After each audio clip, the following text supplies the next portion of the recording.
మాతృదేవోభవ. కార్లు వాహనములు కాపాడగలవని కొత్త బండ్లు చేరు కొండ నిండా. జగన్మాత తల్లి తలుపులమ్మ. కార్లు వాహనములు కాపాడగలవని కొత్త బండ్లు చేరు కొండ నిండా. రేకులెల్ల కీర్తి రేఖలై వెలుగొందు తలుపు తీయుమమ్మ తలుపులమ్మ. రేకులెల్ల కీర్తి రేఖలై వెలుగొందు తలుపు తీయుమమ్మ తలుపులమ్మ. ఏబిఎన్ ఆంధ్రజ్యోతి ప్రేక్షక మహాశయులందరికీ నవజీవన వేదం అనే కార్యక్రమంలో 854వ భాగానికి స్వాగతం పలుకుతున్నాం. ఉద్ధరించినారు ఊరేగినారులే యుద్ధమన్న చాలు ఉత్సవంబు ఒక్క మూర్ఖనేతను కడంపగలేక ప్రజల ఇండ్లపైన బాంబువానా. ఆధునిక సమాజ చరిత్రలో ఎక్కడైనా ఎలాగే జరుగుతోంది మీరు గమనించండి. ఒక్క తీవ్రవాదిని పట్టుకోవడానికి కొన్ని వందల మంది ప్రజలు బలైపోవలసి వస్తుంది. ఇంత సాంకేతికత పెరిగింది, ఇంత శాస్త్రీయ విజ్ఞానం పెరిగింది, ఇంత సమాచార విప్లవం కూడా పెరిగింది. ఏమి సాధిస్తున్నాం? ఇప్పుడు కొత్తగా సైబర్ నేరాలు ఎక్కువైనాయి. చిల్డ్రన్ బ్యాంక్ ఆఫ్ ఇండియా అని వేసి 2000 రూపాయలు దొంగ నోట్లు ముద్రించి ఏటీఎంలో పెట్టారు ఏకంగా. రిజర్వ్ బ్యాంకుకి దిక్కులేదు, చిల్డ్రన్ బ్యాంక్ ఒకటి ఇక్కడ. ఇంకా విచిత్రం, ఈ మోసగాళ్ళు ఎలా ఉన్నారంటే ఓ బెచ్చగాడు పాపం గుడి ముందు కూర్చుని ఉంటే వాళ్ళ దగ్గరకు ఒక జీన్స్ ప్యాంటు టీషర్ట్ వేసుకున్నాడు 2000 రూపాయల నోటు పట్టుకెళ్ళాడు. నీకు 50 ఇస్తాను మిగిలిన చిల్లరేమన్నట్టు. వాడు పాపం పొంగిపోయాడు. వాడి జీవితంలో వాడికి ఎవడికి 50,000 కష్టపడి వాళ్ళు వీళ్ళు వేసినవన్నీ దాచుకుని 1950 రూపాయలు వీడికి ఇచ్చాడు. 2000 తీసుకుని ముద్దెట్టుకుని ముక్కు పెట్టుకుని అలా కూర్చున్నాడు. అందరికీ చూపించాడు అది దొంగ నోటు. ఎంత మోసం. చదువుకున్న వాళ్ళు చేస్తున్న పనులండి ఇవి. ఏమీ లేకుండా అడుక్కునేవాడు మనకంటే గొప్పవాడు కాదు. 1950 రూపాయలు చిల్లర వాడు ఎంత కష్టపడితే పోగవుతుందండి ఆ చిల్లర. 50 రూపాయలు ముష్టేస్తానని చెప్పి వాడికి ఆశపెట్టి 2000 నోటు దొంగ నోటు ఇచ్చి 1950 అసలు పట్టుకెడతాడా? పైగా గుడి దగ్గర కూర్చున్న ముష్టాడు వీడు గుళ్ళోకి వెళ్ళి ఉంటాడుగా ఈ జీన్స్ టీషర్ట్ వాడు. దేవుడికి ఏం అభ్యంతరం లేదు మనకి. అసలు పాపాత్ముల కోసమే కదా దేవుడు, పుణ్యాత్ముడికి ఎందుకు? దైవభక్తికి పాపభీతికి సంబంధం పెట్టకపోతే సమస్యలు ఇలాగే ఉంటాయండి. తప్పులు చేసిన వాడిని, ఘోరాలు నేరాలు చేసిన వాడిని, అక్రమంగా సంపాదించిన వాడిని నువ్వు ఎందుకు కడుతున్నావు గుళ్ళోకి, అసలు నీకు హక్కు ఏమిటని ప్రశ్నించాలండి. సారా కొట్టు పెట్టిన వాడు గుళ్ళో ఏదైతే చాచిపెట్టి కొట్టాలని గోం మీద. ప్రజల ఆరోగ్యాలు దెబ్బతీసే వ్యాపారం చేస్తూ నువ్వు గుళ్ళోకి ఎందుకు వస్తున్నావు, నువ్వు నీకేం హక్కు ఉంది అని అడగాలండి. ప్రజల్లో అంత చైతన్యం రావాలండి. వాడు బయటికి రావడానికి కుళ్ళిపోవాలండి. అసలు సారా వ్యాపారం చేస్తున్నాండి వాడి పెళ్ళం కూడా కుంచుకుపోవాలండి. అప్పుడు ఈ వ్యాపారాలు ఆగుతాయండి. సామాజిక చైతన్యం అప్పుడు వస్తుందండి. లేకపోతే చట్టబద్ధమైన వ్యాపారం. చట్టబద్ధం ఏంటండి? దుర్మార్గానికి చట్టబద్ధమా? మత్తులో ముంచే వ్యాపారం చట్టబద్ధమా? చట్టమే తప్పు, చట్టబద్ధం మరీ తప్పు. పైగా అందులో కల్తీలా, అందులో 10 మంది చచ్చిపోతారా? వాళ్ళని ఎప్పటికీ కాపాడుతూ ఉంటారా రకరకాల పార్టీల వాళ్ళు? అంతా పంగనామాలు మొత్తం పెట్టేసేవాళ్ళే అడ్డంగా నిలువుగా. అంతా దేవుడి గురించి మాట్లాడేవాళ్ళే. ఏ రకంగానూ దైవభక్తిని మన జీవితంలోకి తీసుకురాలేకపోతున్నామే. కనీసం నీతిగా నిజాయితీగా బతకలేకపోతున్నామే. 50-60 ఏళ్ళు వచ్చినా కూడా బతకలేకపోతున్నామే. ఇంకా దొంగ వ్యాపారాలు చేద్దాం, ఇంకా ప్రజలను దోచుకుందాం. ఇదే ఆలోచన. ఎక్కడి నుంచి వేసుకురావాలి దీనికి మందు? ప్రపంచ చరిత్రలో ఏ ఘట్టం తిరిగేసినా జరుగుతున్నది ఇది. నేరస్తుడిని పట్టుకోవడమే అసలు జరిగేది కాదు ఈ దేశంలో. ఒకవేళ జరిగితే ఎన్ని కోట్లు ఖర్చు పెట్టాలో, ఎంతమంది బలైపోవాలి. అమాయకులైనటువంటి రక్షక భటులు, సైనికులు బలైపోవాలని వాళ్ళు పోలీసులు వీళ్ళని పట్టుకోవడానికి. ఇంత చేసి కష్టపడి పట్టుకుంటే వాడి గురించి ఊరేగింపు చేసే విద్యార్థులు తయారవుతారు ఈ దేశంలో. వాడిదే పెద్ద దేశభక్తులు, వాడికి ఇవ్వాల్సిన అవకాశాలు ఇవ్వలేదంటాం. ఉగ్రవాదులను కూడా పట్టుకోవడానికి వీల్లేదండి ఈ దేశంలో. వాడికి మళ్ళీ ప్రాథమిక హక్కులు అంటారు. ప్రజల హక్కులను హరించే వాడికి ప్రాథమిక హక్కులు ఏమిటండి? మాట్లాడేవాడికైనా బుద్ధి లేదా? ఎవడి వర్గాన్ని వాడు సమర్థించుకోవడమే. మొత్తం మీద స్వర్గం లాంటి దేశం నరకమైపోయింది. సరిగ్గా సద్దాం హుస్సేన్ విషయంలో అమెరికా చేసిన పని అదే. ఉద్ధరించినారు ఊరేగినారులే యుద్ధమన్న చాలు ఉత్సవంబు.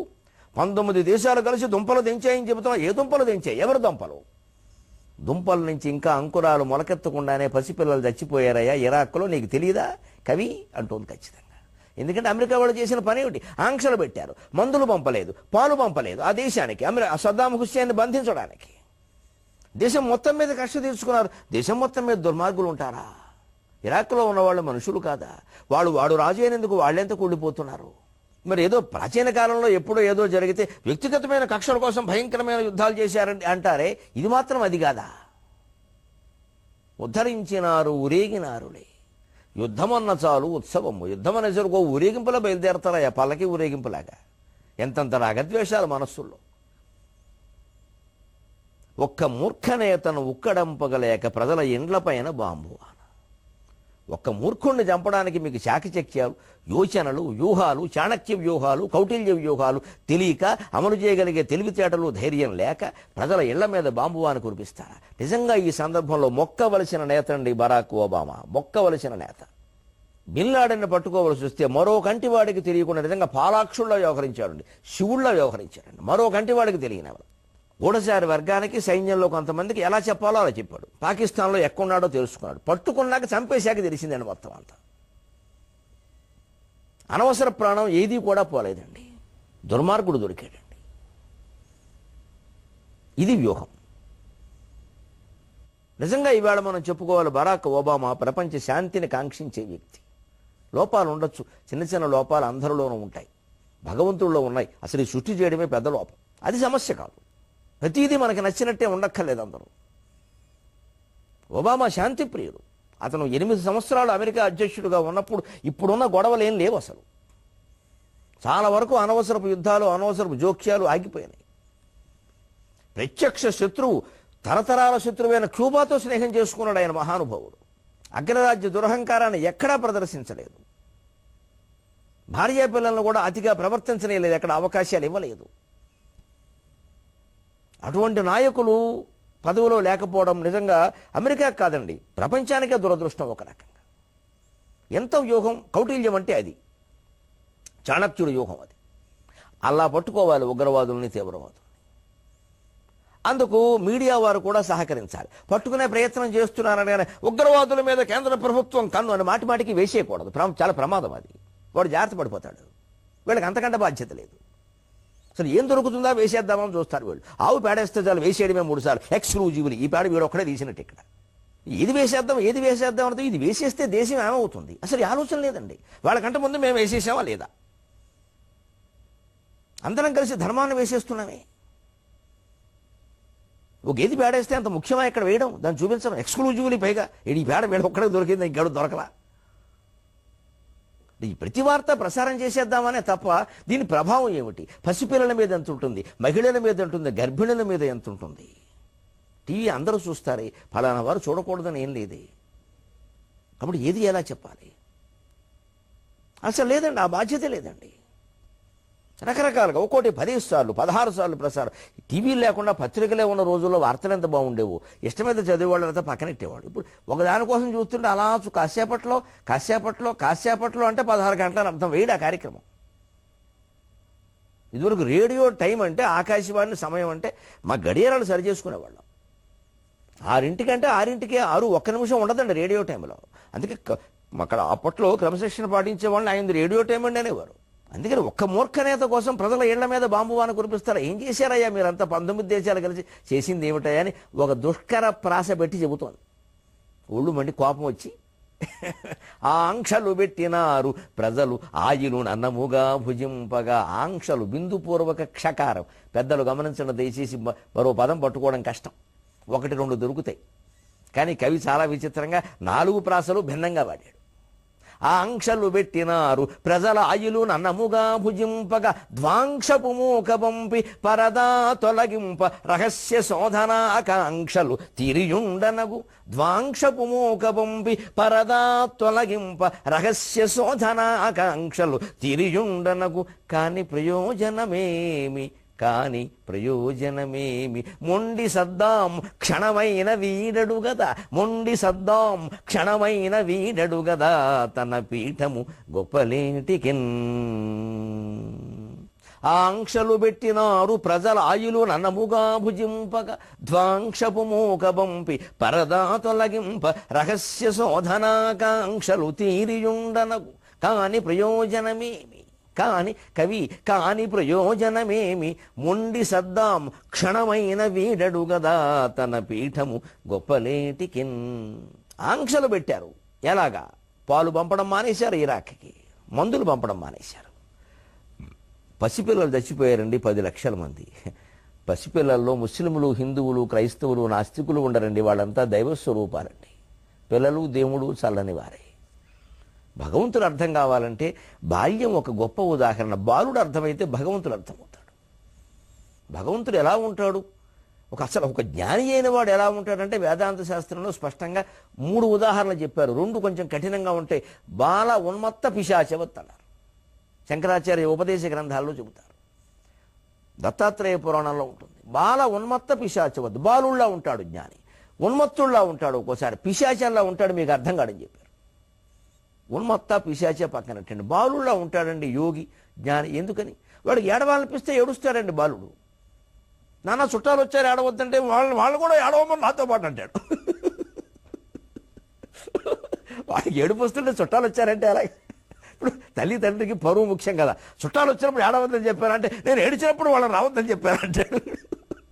ఇదే బాధ్యత్వం. సరిగ్గా భగవంతుడు ఇలాగే ఉంటాడు. బాలుడు అర్థమైతే భగవంతుడు అర్థమవుతాడు. అందుకే ఇంట్లో పసిపిల్లలు ఉన్నవాళ్ళండి, ముఖ్యంగా 5 ఏళ్ల లోపు ఉన్నవాళ్ళు, వాళ్ళని దేవతలుగా భావించండి. దైవవత్ పంచవర్షేషు అన్నారు శాస్త్రంలో. పసిపిల్లలకి చేసే సేవలు దేవుడికి చేసినట్టు భావించమన్నారు. దేవుడికి డైపర్లు తొడకూడదమ్మా, గుడ్డ పెట్టి తొడవాలి. డైపర్ తొడిగితే దేవుడు కాదు, ఒట్టివాడు అవుతాడు. దేవుడికి డైపర్లు తొడగంగా ఇంకా దేవతా విగ్రహాలకి డైపర్లు తొడిగే సంస్కృతి సంతోషం. పిల్లలకి డైపర్లు తొడుగుతున్నా చచ్చిపోతున్నాడు కుళ్ళిపోయి. మళ్ళీ ఈ మధ్య పేపర్లో పౌడర్ శతకోటి దరిద్రాడికి అనంతకోటి ముప్పాయి డైపర్ పౌడర్. మళ్ళీ ఓడి కనిపెట్టాడు. ఇది కట్టడం ఎందుకు, ఎక్కడ దీన్ని జరగడం ఎందుకు? ఎన్ని తెచ్చి పెట్టుకున్నామండి. ఇవేమో ఓ పక్క ఒక్కోటి 50 రూపాయల, రోజుకో 3-4 బారేస్తారా? దీనివల్ల పర్యావరణ కాలుష్యమా? ఇది కాక మళ్ళీ డైపర్ పౌడర్, మళ్ళీ ఇదోటా ఇక్కడ. ఆ పిల్లాడిని అలా వాడు గొడ్డెప్పుకు పడుకుంటే నష్టం ఏమిటండి? వాడు భగవత్ స్వరూపం. ఎవరికి ఏ వికారాలు కలుగుతాయి? హాయిగా ఎదిగిన వాళ్ళేమో శుభ్రంగా 17 ఏళ్ళు 20 ఏళ్ళు వచ్చిన వాళ్ళేమో సగం విప్పుకుని తిరుగుతున్నారా? చూడలేక చచ్చిపోతున్నావా? పసిపిల్లలకి మాత్రం ఓహో పర్వతారోహణ చేసేవాడికి తొడిగే వస్త్రాలన్నీ తొడుగుతా. ఏం విచిత్రమైన సమాజం ఇది. ఎంత నవ్వు వస్తుందో విచిత్రంగా. ఏడవలేక నవ్వుతున్నాం అంతే. వాడు అలా పడుకోబెట్టి ఆ మంచం మీద ఉయ్యాల్లోనో ఓ చిన్న గోచిగూడు లాంటిది పైన బారేస్తే పైన కప్పాలి. అది కూడా కట్టకూడదు. పైన కప్పుతారు అలా ఊరికే జారుగా, గాలేస్తూ ఉంటుంది హాయిగాను. పసిపిల్లల్ని ఎంత ఇది పెడుతున్నా బాలోన్మత్త పిశాచవత్ అంటే బాలుని అర్థమైతే భగవంతుడు అర్థమవుతాడు. అటువంటి పసిపిల్లల్ని చంపుకున్నామండి. ఇరాక్లోనో ఇండియాలోనో పక్కనట్టండమ్మా. మనిషే. శత్రుదేశమా మన దేశమా అని ఆలోచించొద్దు. మనిషే. మరణాంతాని వైరాణి నివృత్తం నః ప్రయోజనం. రామచంద్రుడి మాట.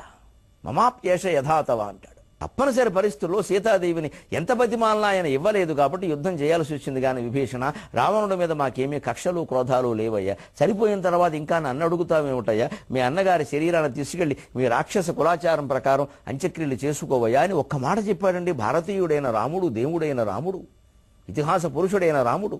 మమాప్యేష యథాతవ. విభీషణ, రావణుడు నీకే కాదు నాకు అన్నగారు అన్నాడు. భార్యనెత్తుకుపోయిన వాడి విషయంలో ఎవడైనా మాట్లాడతాడండి, ఒక్క రామచంద్రమూర్తి తప్ప.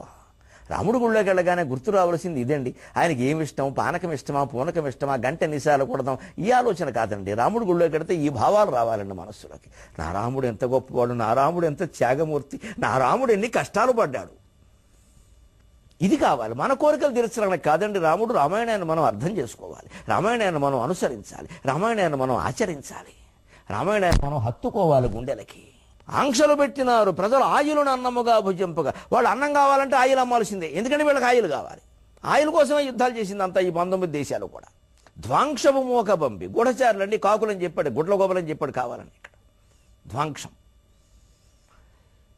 ప్రాస కోసం వాడనే ఎంత చక్కని మాట వచ్చింది. సగం రోజులో సగభాగం కళ్ళు కనిపించవు. కాకులు, రకరకాల కాకుల్ని పంపి అంటే గూఢచారుల్ని మోక పంపి స్పరదా తొలగింప రహస్య శోధనాకాంక్షలు తీరియుండనగు. ఆ 19 దేశాలు కలిపి ఒక బృందాన్ని పంపించాడు. ఎందుకంట సద్దాం హుస్సేన్ దగ్గర రసాయనిక ఆయుధాలు ఉన్నాయట, అవి ప్రపంచాన్ని మొత్తం నాశనం. మరి వీరి దగ్గర ఏం లేవు. వీరి దగ్గర సత్యనారాయణ వ్రతం సామగ్రి ఉంది. ఇక్కడ వీళ్ళ దగ్గర అంతకంటే గొప్ప బాంబులు ఉన్నాయి. ఇక్కడ అవి ఎవడు అడిగేవాళ్ళు లేడండి. వాడు దొరికే లోకువ. అజాపుత్రం బలిందద్యాత్ అని మేకలు లోకువ బలికి. అలాగే ఇరాక్ దొరికిందండి. అందుకని మేము పరిశీలించాలి. ప్రపంచాన్ని చంపడానికి నువ్వు ప్రయత్నం చేస్తున్నావు, మరి వీళ్ళిద్దరు కాపాడుతున్నారు ఇక్కడ అమెరికా రష్యాలు. నేను ఈ పుస్తకం రాసేటప్పుడండి ఆ ప్రాథమిక దశలో ఉన్నప్పుడు కొంతమంది పెద్దలు పాపం నాకు శ్రేయోభిలాషులు నాకు సలహా ఇచ్చారు. అయ్యా, విశ్వకావ్యం రాస్తున్నారు మీరు, ఇది ప్రపంచ స్థాయిలోకి వెడుతుంది, మాకు నమ్మకం ఉంది, మీ కవిత్వం మీద నమ్మకం ఉంది, ఈ కావ్యం మీద నాకు నమ్మకం ఉంది. అమెరికా వాళ్ళని అందరినీ, రష్యా వాళ్ళని అందరినీ అంటున్నారు, ఇవి రకరకాలుగా పెద్ద స్థాయిల్లోకి పెడతాయి బహుమతులకి. ఎవరైనా పరిశీలిస్తే మా దేశాన్ని తిట్టాడు కాబట్టి మేము ఎందుకు ఇవ్వాలి అంటారు. నాకు వాళ్ళు ఎవరు ఆ బహుమతులు ఏవి వద్దండి, ప్రజలు అర్థం చేసుకుంటే చాలు అన్నాను నేను. మా అమ్మవారు నాకు ఇచ్చిన సంస్కారం అది, నా తల్లి నాకు ఇచ్చిన సంస్కారం అది. నాకు జాతీయ స్థాయిలోనూ ప్రపంచ స్థాయిలోనూ కనీసం రాష్ట్ర స్థాయిలోనూ మా ఊరు స్థాయిలో కూడా నాకు ఏ బహుమతులు వద్దండి, ప్రజలు నా భావాలు అర్థం చేసుకుంటే చాలు అన్నాను నేను. సత్యాలు సత్యంగా చెప్పడం కోసం అమెరికా వాడికి కోపం వస్తుంది, రష్యా వాడికి కోపం వస్తుంది, కమ్యూనిజాన్ని తిడితే మా కమ్యూనిస్టు మిత్రులకు కోపం వస్తుంది, హిందూ ధర్మాన్ని ఏమన్నా అంటే మా హిందూ మిత్రులకు కోపం వస్తుంది, ఆలోచిస్తే ఎవరిని ఏమీ అనలేమండి. సత్యం చెబుతాం అంతే, కోపం వస్తే వస్తుంది. సత్యం చెప్పడం కోసమే మనం ఉన్నాం ఇక్కడ. అర్థం చేసుకుంటారు, లేకపోతే పోతారు ఎవడికట. వీళ్ళ అభిమానాలు మనకు అవసరం లేదు ఇక్కడ. ఎవరు అభిమానించినా భగవంతుడు ఎంతకాలం ఉండనిచ్చామో అంతకాలమే ఉంటాం, ఎలా ఉండాలో అలాగే ఉంటాం. అలా ఉంటేనే ఖచ్చితంగా ఉండగలం. వీరెవరో ఏదో దూరం అవుతారు, వారెవరో ఏదో దగ్గర అవుతారు. ఎవరు దూరమైనా ఎవరి దగ్గరైనా గొచ్చికూడదో వచ్చాం, అది కూడా లేకుండా పోవాల్సిందే. అందుకని ధ్వంసపు మోక పంపి పరదాతులకింప రహస్య శోధనాకాంక్షలు తీరి ఉండను. ఈ బృందాన్ని పంపించి పరిశోధనలు చేయిస్తే ఆ పేరు మీద ఏమిటి, అక్కడ అణువాయుధాలు ఎక్కడ ఉన్నాయో, పరీక్షలు ఎక్కడ జరుగుతున్నాయో అన్నీ తెలిసేసుకుందామని వీళ్ళ ప్రణాళిక అది. వాడు బలహీనపడ్డాడు, మొత్తం ఏడిపించుకుతున్నారు దేశాన్ని. అవసరం తీరాక వచ్చారా లేదు, ఇంకా చొచ్చుకుని వెళ్ళిపోయారు మొత్తం ఆక్రమించడానికి. రహస్య శోధనాకాంక్షలు తీరి ఉండను, కానీ ప్రయోజనం ఏమి, సాధించింది ఏమిటి? మొండి సద్దాము క్షణమైన వీడడు కదా తన పీఠము గొప్పలేటికి. ఆ మొండివాడయ్యా సద్దాం. మీరు ఇన్ని యాతనలు పెట్టినా, పిల్లలు చచ్చిపోయినా మంచిదే, పాలు లేకపోయినా మంచిదే, కానీ వాడు అంతకంటే మొండివాడై ఉండి వాడు లొంగలేదు కదయ్యా, తన పీఠం దిగలేదు కదా. ఈ కావ్యం రాసి 2000 కాలం నాటికి అప్పటికి ఇంకా సద్దాం హుస్సేన్ లొంగలేదు, అతనికి ఉరి శిక్ష పడలేదు. అందుకని ఇక్కడ ఈ ఘట్టం ఇక్కడతోనే ఆగింది. కానీ తర్వాత ఏమైనా జరిగినా ఉరికేవాడు దొరికాడు, ఉరి తీసాడు, అంతే కదా విషయం. కానీ జరిగిన పరిణామం అదే. ఇదే పద్యంలో మనం గమనించాల్సింది ప్రాస చమత్కారం. ఆంక్షలు పెట్టినారు ప్రజల ఆయులును అన్నముగా భుజింపగా ధ్వాంక్షపు మోక పంపి పరదా తొలగింప రహస్య శోధనాకాంక్షలు తీరియుండనగు కాని ప్రయోజనమేమి మొండి సద్దాము క్షణమైన వీడడు గదా తన పీఠము గొప్పలేటికి. ఆంక్షలు, ధ్వాంక్షము, కాంక్షలు, చివరికి ఇంకొకటి సృష్టించిన ప్రాసెస్ సద్దాం క్షణమైన. సద్దాం అని ఎలాగూ అది వేరే భాష పదం, అందుకని చివర సున్నతోనే ఉంటుంది, మనమేం కల్పించలే. దానికి అక్కడి నుంచి క్షణమైన అనలేకపోతే ఇంకో ప్రాసెస్ వచ్చింది. అవధానాల్లో ఉండే అనుభవం అక్కడ ఉపయోగపడింది. అవధానాకవమందు చేసిన మహాభ్యాసంబు సత్కావ్యపు వ్యవసాయం వనమోపునెత్తినది అంటే అర్థం. అది పీఠికలో చెప్పడంలో ఉద్దేశం అది. ఈ దుష్కర ప్రాసలతో పద్యాలు రాయడానికి అవధానాలు చేసినటువంటి సాహసం ఉపయోగపడింది, ఆ అభ్యాసం. ఎంత చేసినా జరిగింది అది. ఇప్పుడు సరిగ్గా తరంగం మనకి బాగా, భారతీయులకి అందులో హిందువులకి బాగా అర్థమయ్యేలాగా ఒక్క మాట చెబుతోంది కవి. గత చరిత్రను గుర్తు చేస్తున్నాను అనుకో ఒక్కొక్కసారి. మీ దగ్గర భారత కాలంలో సర్పయాగం అని చెబుతారే, అది ఎలాగే జరిగింది కదయ్యా. తక్షకు మీది కక్షను గదా జనమే జయరాజు వాతభుగ్భక్షక యాగమున్ సలిపే. మరో దుష్కర ప్రాస. తక్షకు మీది కక్షను గదా జనమే జయరాజు వాతభుగ్భక్షక యాగమున్ సలిపే. పాపపు తక్షకుడెక్కడో సహస్రాక్షుల రక్షణం మునను హాయిగా నుండే. పాపపు తక్షకుడు ఎక్కడో సహస్రాక్షుల రక్షణం మునను హాయిగా నుండే. అశేష సర్పముల్ కక్షల గాలిపోయినవి, అశేష సర్పముల్ కక్షల గాలిపోయినవి.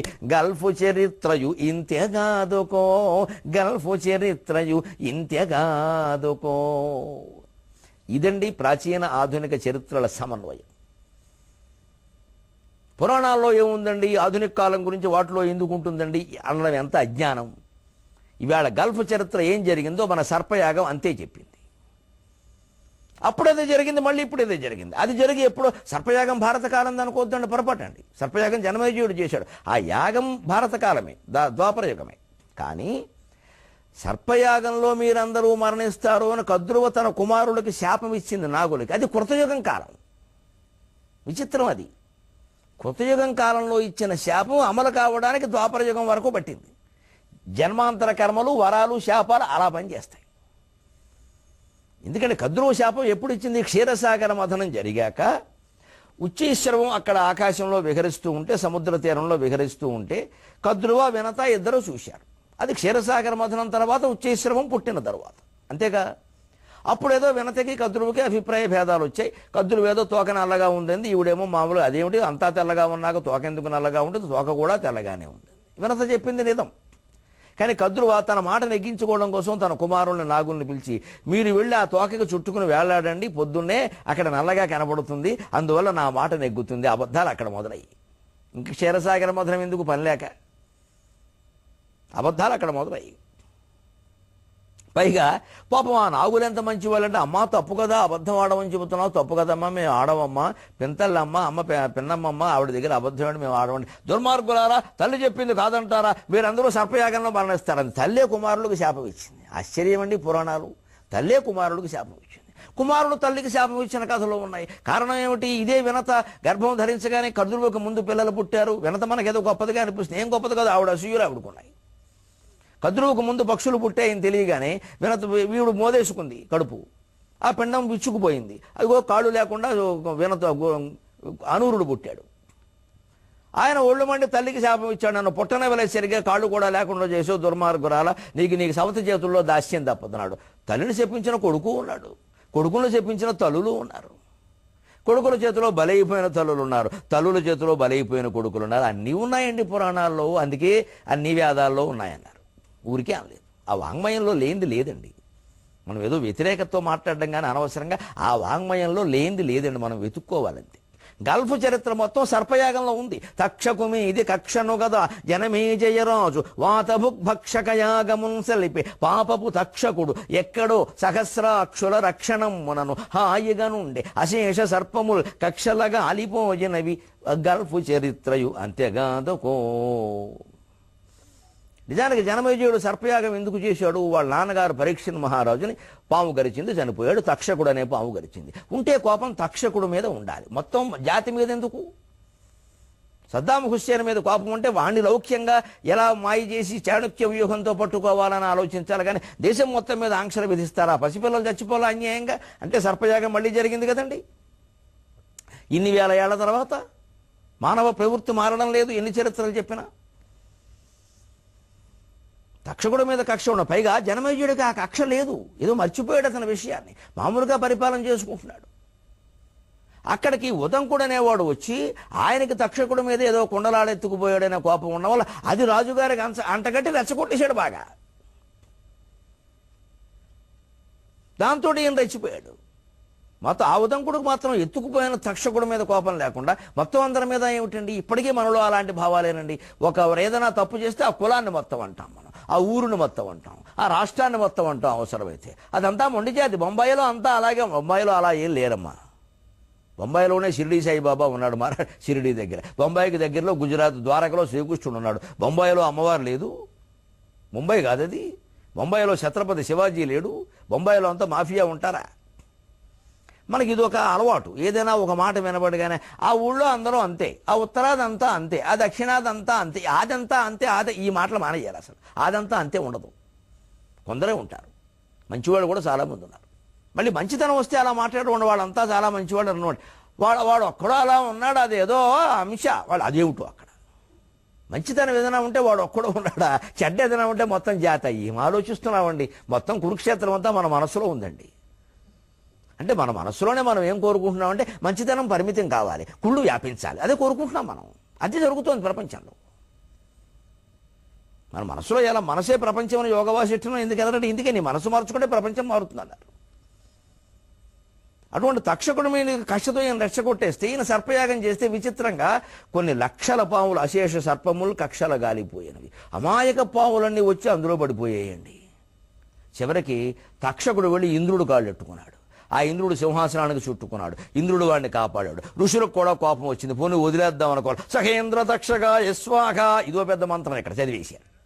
దాంతో ఇంద్రుడితో సహా వచ్చి పడబోతుంటే అప్పుడు మళ్ళీ ఆస్తికుడు వచ్చాడు. ఈ మొత్తం రజనీనాథ కులైక భూషణ అని పొగడేశాడు నాన్నయ్య గారి పద్యాలు బ్రహ్మాండంగా. ఈ రాజులకు పొగడ్తలు కావాలి, దేనికి తట్టుకోలేరు, భావోద్వేగాలు ఎక్కువ. పొగడగానే ఓ మహాబ్రాహ్మణ నీకేం వరం కావాలో కోరుకోండి, తక్షణం యాగం ఆపేయి అన్నాడు. అంటే తక్షకుడు పడలేదు, ఆగిపోయింది. ఏం విచిత్రం అండి ఇది. అసలైన శత్రువు పడలేదు. అశేష సర్పములు కక్షల గాలిపోయినవి. గల్ఫ్ చరిత్రయు నింతే కాదోకో. గల్ఫ్ చరిత్ర కూడా ఇంతే కదా. ఆశ్చర్యకరం కదండి. కృతయుగం నాటి శాపం ఏమిటి, ద్వాపర యుగం నాటి యాగం ఏమిటి, గల్ఫ్ చరిత్రలో ప్రతిబింబించడం ఏమిటి. ప్రపంచమంతా ఒక్కటే, ఒకే చరిత్ర. ఏకమేవా అద్వితీయం బ్రహ్మానేక నానాస్తి కించన. అద్వైతం ఒక్కటే సిద్ధాంతం. శంకరాచార్య ఒక్కరే జగద్గురు. నమస్కారం.